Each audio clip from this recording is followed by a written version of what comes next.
Bonjour tout le monde. Je suis là pour témoigner de deux songes que le Seigneur m'a donnés. Donc le premier songe, c'était il y a 6-7 ans. Je dormais et dans mon rêve, c'est comme si j'étais au cinéma. J'étais assis et puis je voyais un grand écran. Et ce que le Seigneur me montrait là, c'était les derniers instants de ma vie, les dernières minutes. Je me trouvais dans une salle, couché sur une table. Et là, il y avait un homme qui tournait autour de la table d'une manière très agressive. Mais je ne l'entendais pas parce que le son était coupé. Ce qu'il disait, en tout cas, d'après ses expressions, je voyais qu'il parlait très fort, très agressivement. Et ses gestes étaient très agressifs aussi. Il avait en main une hache. Je connaissais pas ce genre de hache, pourtant je suis bûcheron. J'ai travaillé avec beaucoup de sortes de haches, mais une hache comme ça, je connaissais pas.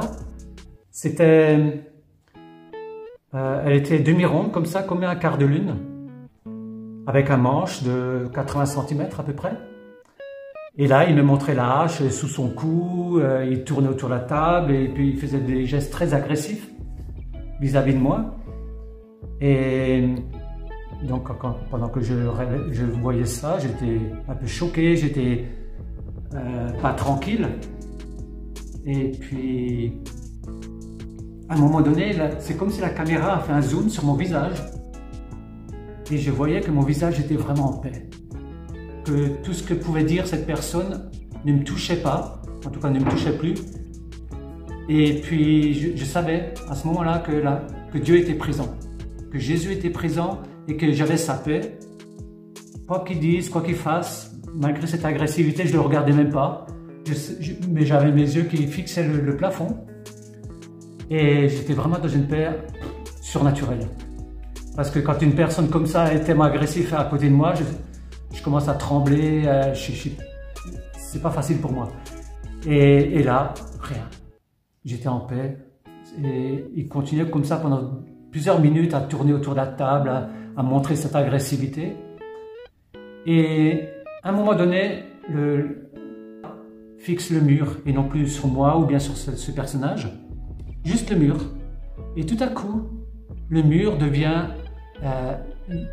gris glacial. Et là, je savais que à ce moment-là, qu'il m'avait coupé la tête. Et le rêve, il se termine comme ça. Donc, je savais comment je finirais ma vie. En tout cas, c'est ce que j'ai pensé pendant plusieurs années. Donc, j'ai partagé ce rêve à très peu de personnes. Quelques chrétiens qui sont autour de moi, ma femme, bien sûr. Mais même pas mes enfants, rien, personne. Parce que je me suis dit, c'est un cadeau du Seigneur. Il voulait me montrer comment je partirais de cette terre, comment je quitterais cette terre. Et surtout, il voulait me montrer que j'avais rien à craindre. Je serais dans sa présence, que je serais dans sa paix. Et donc, je pensais que c'était une vision, enfin un songe pour moi personnellement. C'est pour ça que je l'ai très peu partagé. Mais il y a à peu près 2 ans, le Seigneur m'a donné un deuxième songe. Et ce songe-là, je me trouvais dans une maison avec plusieurs chrétiens. Je pense que c'était une réunion comme ça, entre chrétiens. Et puis, je me promenais dans la salle et je m'approchais de la vitre, une vitre comme celle-ci. Et je regardais dehors. Et dehors, je vois une sœur en Christ qui était assise sur un banc, tranquille. Et quand je l'ai regardée, je me suis souvenu de quelque chose que j'ai vécu avec elle. Il m'avait attristé, enfin quelque chose qui a dû mal se passer. Pourtant, dans le réel, je ne la connais pas, cette sœur. Mais dans le film, je la connaissais. Enfin, dans le songe, pardon. Et j'ai dû me souvenir d'un truc qui s'est... Ouais, on s'était fâchés ou je ne sais pas ce qu'il y a eu entre nous. En tout cas, mes pensées étaient des pensées de jugement ou de critique. C'était pas des pensées pures. Et je la regardais un moment, tout à coup, je regarde son visage et elle commençait à avoir un grand sourire. Et tout à coup, elle est partie. Je l'ai vue partir comme comme de beaucoup d'autres, j'ai vu partir plusieurs frères et sœurs. Je savais que c'était l'enlèvement. Et du coup, j'ai dit, oui, mais moi aussi j'aimerais partir. Et à un moment donné, je sens que je m'élève, que je pars.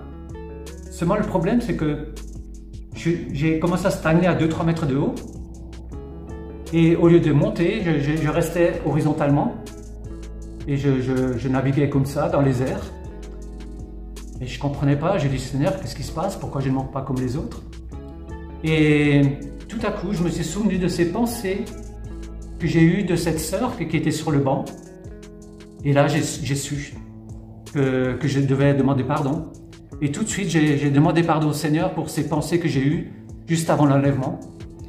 Et à partir du moment où j'ai demandé pardon, je suis parti. Je suis parti dans les airs. Et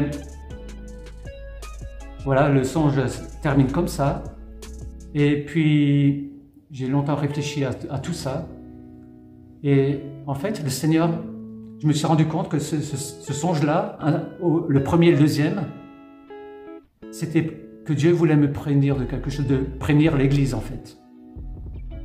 Dans le premier songe, c'est pour dire à l'Église, surtout, ne t'inquiète pas, je serai là.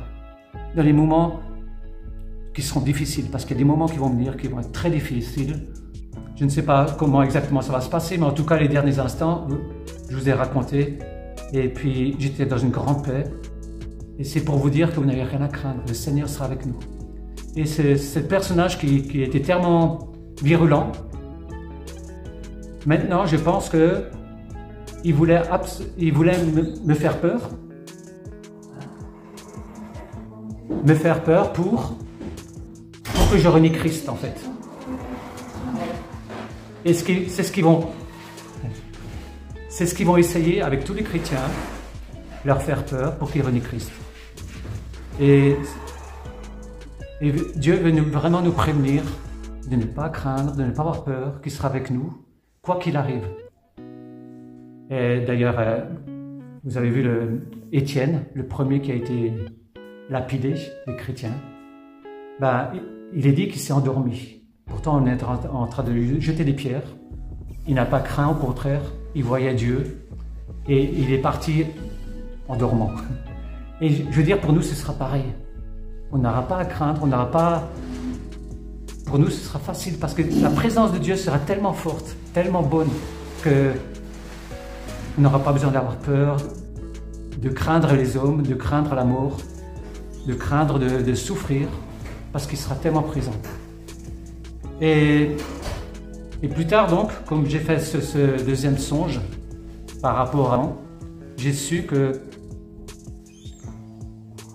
peut-être je ne serai pas, on ne me coupera peut-être pas la tête, peut-être que je serai enlevé, je ne sais pas. Dieu ne m'a pas précisé de quelle manière je vais partir. Est-ce que c'est selon le premier songe ou le deuxième? Mais qu'importe. Le deuxième songe, il faut que vous sachiez qu'il faut être prêt. Parce que la moindre pensée peut vous faire passer à côté de l'enlèvement. Le moindre péché, quel qu'il soit, ou la moindre parole, il faut vraiment que nous soyons vraiment très vigilants de tout ce qui passe par notre pensée, de tout ce que nous faisons, de tout ce que nous disons. Sinon, on passe à côté.